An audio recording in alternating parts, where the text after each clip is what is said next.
Hi, class. Welcome to physics for Tuesday, September 1st. Today, our video lecture is going to cover two topics. I want to talk a little bit more about precision and accuracy. And I also want to talk about a concept called Fermi problems, which I hopefully you'll find a little bit fun. All right. So yesterday, I talked a little bit about accuracy and precision. And I want to talk a little bit more about how they really are working when we use them in science. They both reflect how close a measurement is to an actual value. Both accuracy and precision do reflect how close it is, but they're reflecting that in different ways. And for accuracy, when we talk about how accurate something is, we're really talking about how close our measurement is to the known value, to that accepted correct value, if you will. One example we can use for this, I like using this in classes, is the idea of a bullseye. And if something has high accuracy, if an archer has high accuracy, then the arrows that archer shoots will be really close to that bullseye center, right? The center of the target. They'll be really close. They're hitting right where they want to hit. I want to contrast that a bit to precision. Precision isn't so much about being really close, it's how reproducible or how consistent the results are, right? So we could have an archer who is very consistent, right?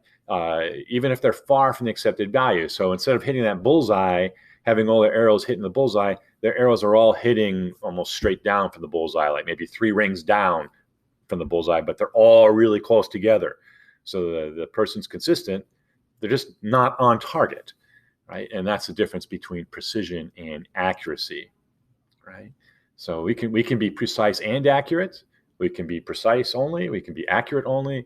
And we'll go through a couple examples here to talk about that a little bit more. So let's take this for one. Suppose I have 2 scales actually I have 3 in my prep room, but let's take a look at 2 of them. If I take a 50-gram standard mass, so we can have these little, we use them for calibration, and it's a 50-gram mass. So we know it is 50.0 grams. I'm being careful with my sig figs here. If I put that on my scale A and I take 4 measurements, 47.5 grams, 47.6 grams, 47.5 grams, 47.7 grams, what do we see? Well, we know that our scale is precise. And by that, I mean the numbers are all really close together. They're pretty consistent with each other, right? They're ranging from 47.5 to 47.2. There's only a 0.2 gram difference on something that's almost 50 grams. So it's pretty precise there. But it's not accurate, right? While those 4 readings, those 4 measurements are all clustered very close together, they don't give us the accurate number of 50 grams, all right? So the scale A, while it's precise, is not accurate. It's giving us the wrong number.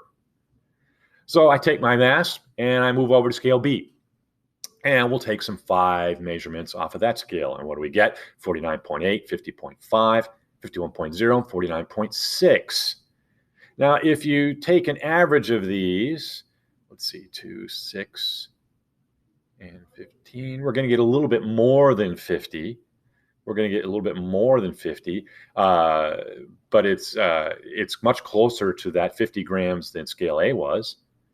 But the other thing I want you to see is look at the range in these. Our smallest number is 49.8, 49.6. Our largest number is 51. So there's a range of about 1.4 grams on this. So these, if you will, if I use my arrow analogy, these are kind of spread out a bit. So not as precise as scale A. But when we average the numbers, we're going to get closer to, if we average those 4 measurements, we're going to get closer to that 50 grams that we were looking for. All right. So again, just some more examples. I really want to drive home this concept of accuracy and precision. And there's a little note here at the bottom of the page. I'll talk about it more in the next one. But if we've got a tool and it's precise, right, we're getting consistent measurements with it. And it's just offset, like this one, the one at scale A here looks like if we add a little bit of mass to it, we can get not only keep our precision, but we'll get the 50 grams we're looking for. So sometimes you'll hear people talk about, has your instrument been calibrated correctly? Right? There's all sorts of times we'll use that. Police radar guns, taking your speed. You'll ask questions about how recent is the calibration? How do we know that your number is accurate? So let's talk a little bit more about how that really works when in science. So in science, any measurement is inherently has some error. So how do we make sure we can minimize that error? Well, the first way we can do is want to make sure we have the most precise tool. So if you remember from the graduated cylinder examples yesterday, we had one graduated cylinder that could measure to 10 milliliters, one to 1 milliliter, and another one to a tenth of a milliliter. So we want to use the most precise tool we can, which means the smallest increase in our reading, smallest increase in units between each of the tick marks on our instrument. Now, those tick marks could be physical, like they are on the graduated cylinder, or they could be digital, like they are on the scale, right? But either way, we want that smallest increment between readings that we can get off of our tool. We also want to make sure that we read our tool as precisely as it can get, right? It doesn't do any help us much if we have a tool that's precise, but we don't read it precisely. So how do we read a tool precisely? We're going to estimate that last digit. Now, if we're using a digital tool, there's nothing for us to estimate. But if it's something like a ruler or a graduated cylinder, we need to estimate that last digit ourselves manually. So how do we do that?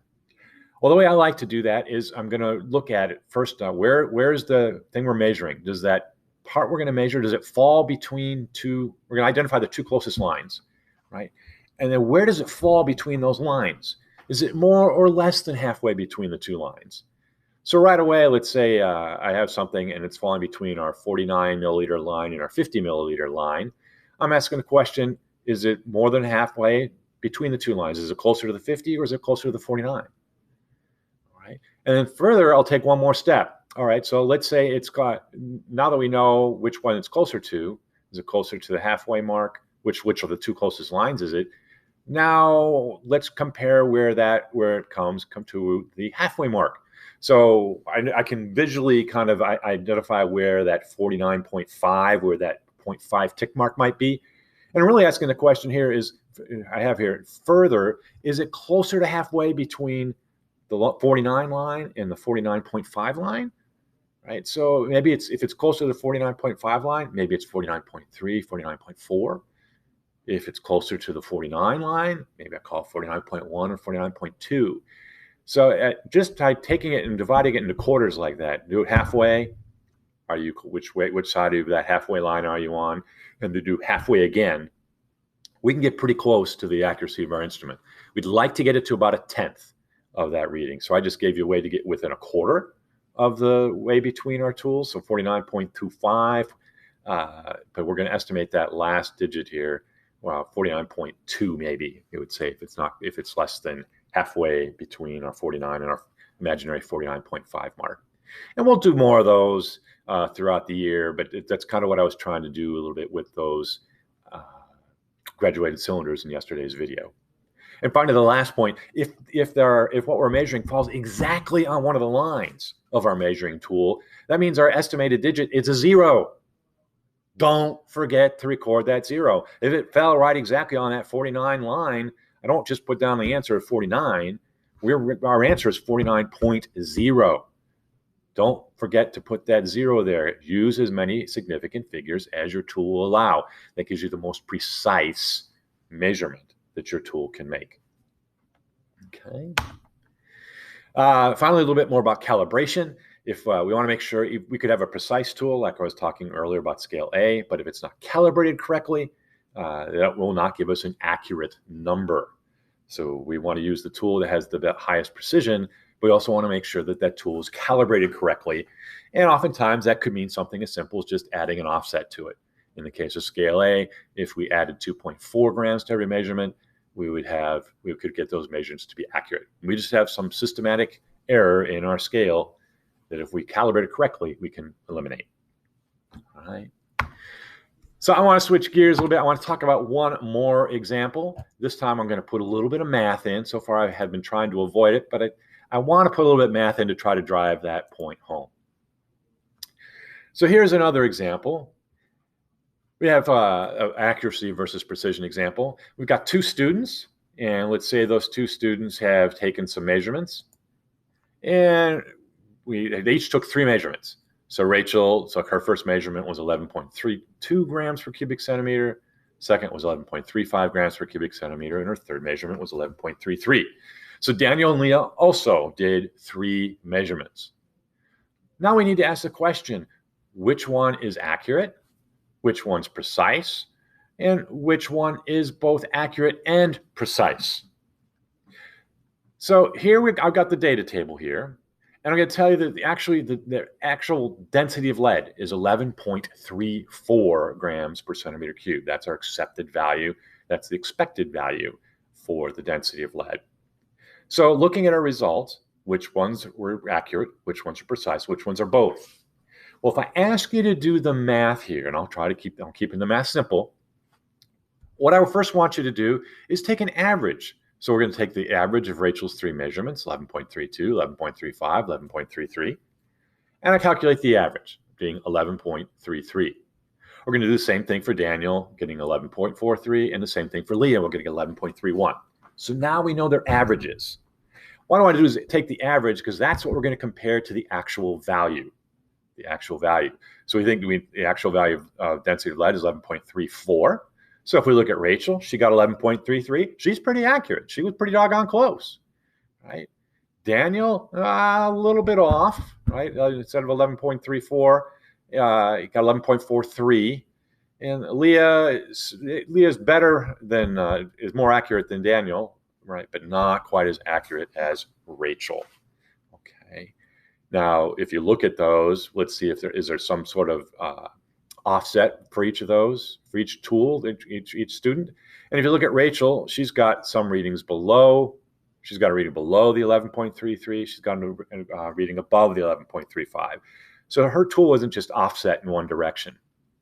Daniel's could be, right? 11.43, 11.44, 11.42.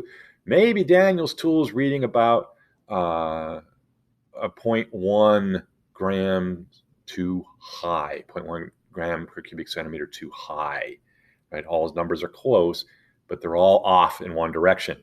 Leah, on the other hand, she's got numbers above 11.55. She's got a number below 11.04. So it doesn't appear that she necessarily just needs to shift her numbers. So when we're considering which one's the most accurate, we're just going to look at that average, and we're going to compare their average numbers to the expected result. In this case, we would say that Rachel is accurate. Let me move my mouse over here. Rachel is accurate. Daniel's a little bit off, so we wouldn't call Daniel accurate, but we'd call Leah accurate too, right? 11.31, she's pretty doggone close. That could be simply with estimating that last digit could put her off that much, but she's pretty good. Well, now we have to answer the question of precision. How do we get the answer? How do we answer precision? Well, precision, I want you to take a look at the spread of measurements. So look at that biggest measurement and look at the smallest measurement. So for Rachel, our biggest measurement here is the 11.35, right? And we're going to subtract the smallest one, 11.32. We have a spread here of 0.03 grams per cubic centimeter. We do the same thing with Daniel. Take the biggest one, 11.44. Take the smallest one, 11.42. What's the spread here? 0.02. But Leah, if we do that with her largest is 11.55, her smallest is 11.04. She's got a spread of 0.41. So if I said this a different way, Daniel's arrows were hitting pretty close to the mark. They're all clustered together. They're all in the same spot, but they're all high. Rachel's arrows are also pretty good. They're all in the same spot, and they're right on, right? They're so close. Whereas Leah, her arrows are all over the place, but they're not off in the same, they're not all, also not all clustered. So one's high, one's low, but you average them all out and you get about the right answer. So we say, now let's go through and answer the precision question then. We're going to base it on that spread, right? Rachel, we're going to call Rachel pretty precise. She had a very small spread in her numbers. Likewise, we're going to call Daniel precise. Also a very small spread in his numbers. Leah, on the other hand, not so precise at all. Right? I have the wrong value here. This guy, this should be a yes. Sorry, Daniel is precise.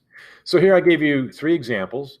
Rachel being being precise and accurate, Daniel being accurate being precise but not accurate, and Leah being accurate but not precise. Now that we were done with that little bit more on accuracy and precision, let's talk about Fermi, Enrico Fermi. We're going to talk about some Fermi problems here, but I want to give you a little bit of a background. Enrico Fermi, this picture here, he was one incredible scientist. Definitely, as I was going through school, college, graduate school, Fermi was one of the ones that I know I would always look up to as being an incredible scientist and one that was kind of very inspirational. So he was born in Italy, and what's really famous about him, one of the things that's famous about him, he did a lot, is at the University of Chicago. This is during World War II. He created a controlled nuclear reaction. This had never been done before, and there are a lot of challenges to making a controlled nuclear reaction. That's why we see some of the nuclear power industry still a little bit shaky today, because it is very complicated. But he was able to make a controlled nuclear reaction. He did it underneath the soccer field at University of Chicago. They had built some tunnels down there, and they put it down there because the ground gave some shielding from the radiation. There was a great place is underground and away from everything else. So it worked well for him to do his lab work there, and he was able to accomplish that, the first controlled nuclear reaction. So that's part of the experimental side of what he did. Theoretically, he derived some properties of particles that we call fermions in his honor. Now, we might talk about them near the end of the year, but you guys are hopefully familiar with electrons and protons, neutrons from some of your earlier science classes. What I'll tell you is electrons are fermions. A fermion is a class of particles, and they behave in a very interesting way. If you remember a bit from your chemistry class, remember we did the electron configuration. We could put 2 electrons in a shell or an orbital, and this is why he told us we could put 2 and only 2, and his theory helped support that. Still a very, very pertinent, relevant theory that helps explain a lot in quantum mechanics. So there I gave you an example. He was a very good experimentalist, very good theorist. He was also a very humble man, very modest, not like some of the other scientists you might see who are very kind of pompous, if you ask me. But he was very good at being a real person. By the way, he died at the age of 53 from stomach cancer. And you might have heard this. A lot of the early scientists in chemistry and physics, especially in the early 1900s, before we really had a good understanding of the risks of radiation, often died of radiation poisoning because they didn't know that they were getting themselves next to something that was dangerous. All right. So that's a little bit of background on Fermi. But one of the things that he was also really known for was he could quickly make accurate estimates of things, which were probably actually they were very complex. And he could do this. He could make these calculations really quick. So you might hear me sometimes in class, and you might have heard others. Sometimes we call them back of the envelope problems. But what we mean is it's just you're sketching, you're brainstorming, you're thinking this, put them down. We're going to come up with an estimate of things. Sometimes they're called Fermi problems in his honor. So we're going to do a few of those today, and then I'll give you a few in a worksheet. We'll talk more about the worksheet tomorrow. So when you're doing a Fermi problem or a back of the envelope problem, we're not going for accuracy. We don't want to know a number to like 4 or 5 significant figures. That's not important. Really, we don't want precision. We're not going to 4 or 5 significant figures. What we want is accuracy. Is our number close to the right answer? So we only need 1 significant figure here to get that, right? If I ask, what's the average number of children in a household? I don't want you to come up with a number that says 1.738249. I mean, God, that'd be ridiculous. But how can we do something quick and easy that we can say, okay, we think the average number of children in a household is 1. And what's your process? How did you come to that estimate? So when we're doing these things, I don't want you using calculators. That kind of defeats the purpose. We're looking for something quick and easy. We don't need to spend a lot of time with calculators. And we don't want you using resources outside of what you already know, right? Because if you're using outside resources, then you can probably do it all that we can do it very exact, very precise. That's not what this is about.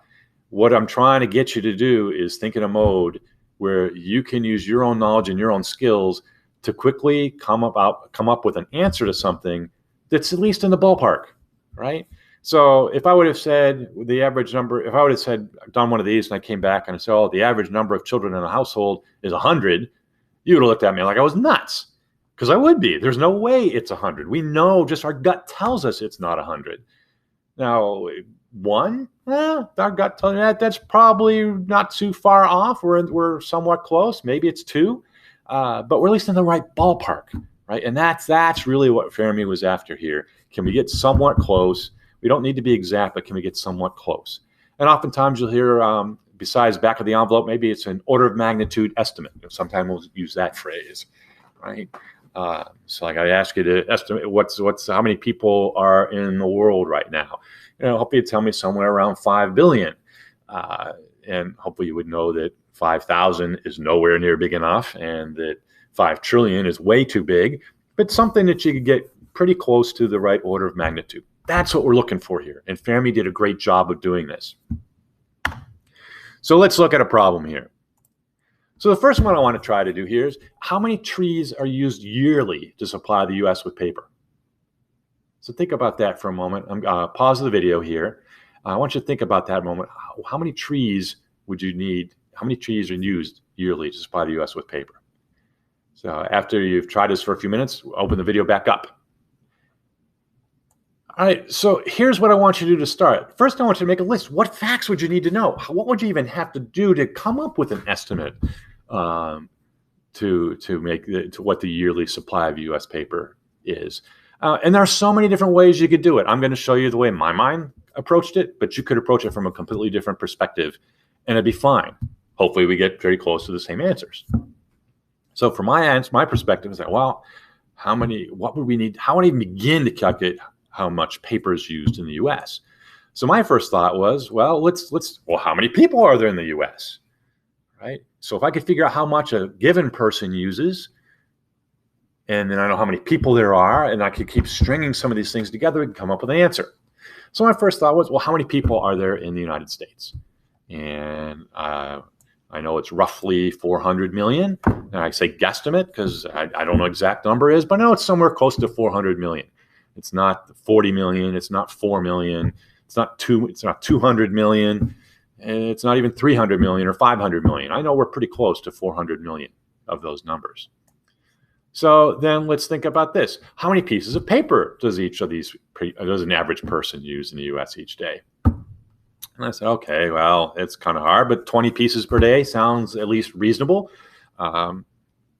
Between the letters you get and things that you write in school and all the people that are doing things, but just as many people are in school where you guys are getting lots of paper a day, there are a lot of people who are not in school who don't use a lot of paper a day, right? So just tried to pick something that seemed fairly reasonable, but hopefully close. I meant to erase that first one of the guesstimate of the 400 million because I wanted to start there. Here with let's first start with how many pieces of paper does an average person use, guesstimate 20. Well, how many people are there in the United States? We're going to guesstimate there's 400. So now we have an idea of how many people and how many pieces of paper we're using per day. Well, how much does a piece of paper weigh? So I'm going to guess it's about 0.04 pounds. I'm doing that thinking that a ream of paper, I'm going to guess is around, has 500 pieces of paper in it. I'm going to guess that because they call it 20-pound paper, that it's 20 pounds for a ream. So if I take that 20 pounds divided by 500, come up with 0.04 pounds for a single piece of paper. All right, so you can see I'm trying to build a calculation here. How much paper does a person use? How many people are there? How much does a piece of paper weigh? Then I started thinking a little bit about this. What percent of a paper's weight comes from a tree? I would assume that it's a pretty big number, but not all of it. So maybe there's some other stuff they mixed in there to kind of bind it together so it's not just a mess. Maybe there's a coating on it so that it copies nicely. So I just estimated 95% of the paper's weight comes from a tree. And let's see, what percent of a tree is used for paper? Well, we don't use the roots. We don't use the leaves. I don't know if we use the twigs and branches or not. So is it okay? Maybe we use 80% of the mass of the tree as we're making our paper. Now, each one of the numbers I've given you so far, you probably could say, okay, yeah, maybe it's not exactly right. But you gotta, hopefully you're like me and your gut feel is, yeah, that's reasonable. And that's really all we're looking for. So another question we need to answer then is, what's the average weight of a tree? So if I'm just going to guess that average tree that we use to take to the paper mills, I'm going to guess it's about 1,000 pounds. I know it's not 100. I know it's not 10,000. Is it 500? Well, 500 might be a small tree. I don't know how big the trees are that we use for it, so I figure 1,000 is at least close. Okay, so now we got to put all those numbers together. Let's put all those estimates together. So we started off with 400 million people. Each person uses 20 pieces of paper per day. So I've got this factor here is 20 pieces of paper per day per person. So what I want you to see here, and I'm going to kind of cross these out as we go through it. Let's see, what color? I don't know, we'll use black, right? We're going to use black. So I've got people here in the numerator. I got people here in the denominator. So those units are canceling each other out so far. Right? Well, the question was in a year. So we need to, how many days are there in a year? 365 days in a year, because we got 20 pieces of paper per day, right? We need how many days are there in a year? So now we've got 365 days in a year. I got days in a denominator here, days in a numerator here, so they're canceling each other out, right? And next piece was, how much was each piece of paper weigh? I'm guessing 0.04 pounds of paper a piece. The next factor we thought about, okay, so how much of that pound of paper, what's the ratio? How much tree pulp do we need to make that pound of paper?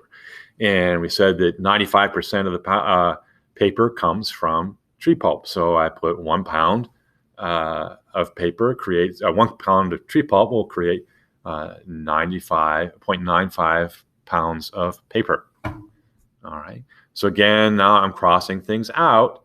We have a piece here. We have a piece here. We have, let's see, pounds of paper here, pounds of paper here. The next thing was, well, how much tree pulp does a given tree create? And I said, okay, well, I think a tree is, up here I said 80% of that tree is used for pulp. So 1 pound of a tree will give me 0.8 pounds of a tree pulp. So I got tree pulp over here, pounds of tree pulp over here, numerator, and pounds of tree pulp in the denominator. So I'm going through and showing you how the units cancel out. I'm doing that so I make sure I'm putting things in the right place. I don't have one of these things flipped over, like it should have been 0.8 pounds tree pulp over 1 pound of tree. No, because my units wouldn't cancel out.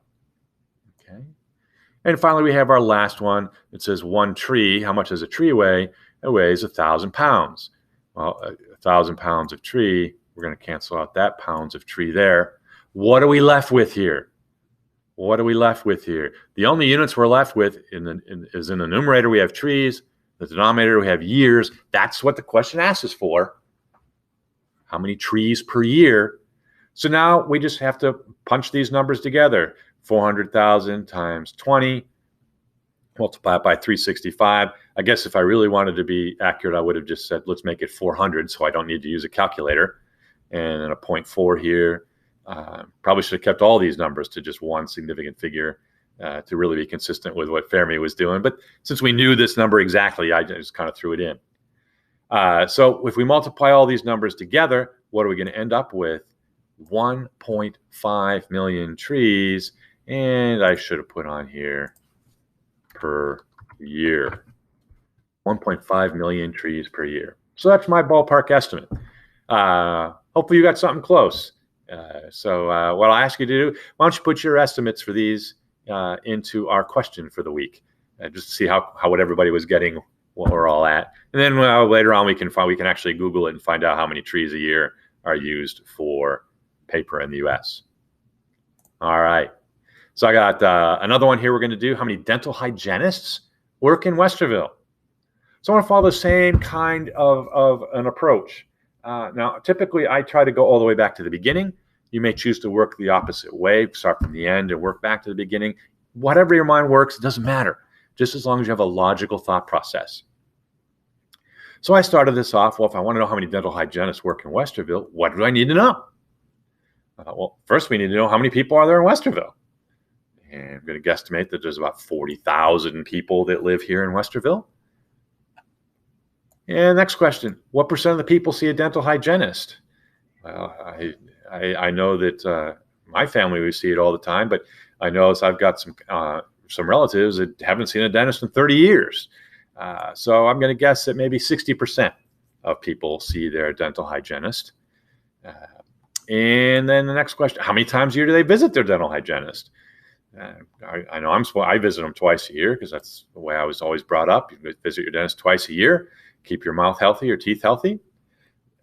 So now that if we know how many people there are, how many people, what percent of them go, and how many times they visit a year, well, we've got the number of visits, but we need to know a little bit more. How long does each one of those visits last? Right? I know from personal experience, it's about 1 hour. Actually, I'm going to change this. I think I put 1.5 below. About 1.5 hours. So I might be in the chair with a hygienist for an hour. There's paperwork and other scheduling challenges, logistics. So maybe it's really about 1.5 hours the average per patient. And then how many hours in a year does a dental hygienist work? So how many hours do they have available to see people? And I'm going to guesstimate 2,000 hours per year. Think about it. There's 52 weeks in a year, which just round that to 50 to be nice and to allow vacation time. 40 hours in a week, 40 times 50 gives you 2,000 hours, work hours in a year. So let's put all our calculations together. 40,000 people, 60% of those people, so 60 people out of 100 will see our dental hygienist. Of the people who visit the hygienist, they visit them twice a year. So let's go through and start crossing them out. So there's 40,000 people. I got those people on the top. There's people here on the bottom. These are the people who see the hygienist. How often do they see the hygienist? 2 visits a year. So I got people seeing a hygienist, people seeing hygienist, top and bottom. They're going to cancel each other out. Now, how long does each visit take? 1.5 hours per visit. So here we have visits in the numerator and visits in the denominator. So now we're setting those up right. And finally, how many hours does a given hygienist work in a year? How many hours does a hygienist work in a year? And so we're going to take the hours from here, and they're going to cancel out the hours from here. So now a hygienist works 2,000 hours per year. So I'm going to cross out that year here and that year here. All of our units have canceled out. Well, because we just asked for how many people how many hygienists do we need?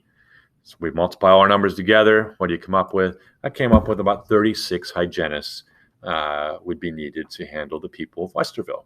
Again, I have no idea how accurate that number is, but all these estimates I put together here were reasonable. I think we could say, definitely in the ballpark of 40,000, 60%, et cetera. That's what we mean by Fermi questions. I want you to come up with, if I give you a question, what are some things you would want to know to make that calculation?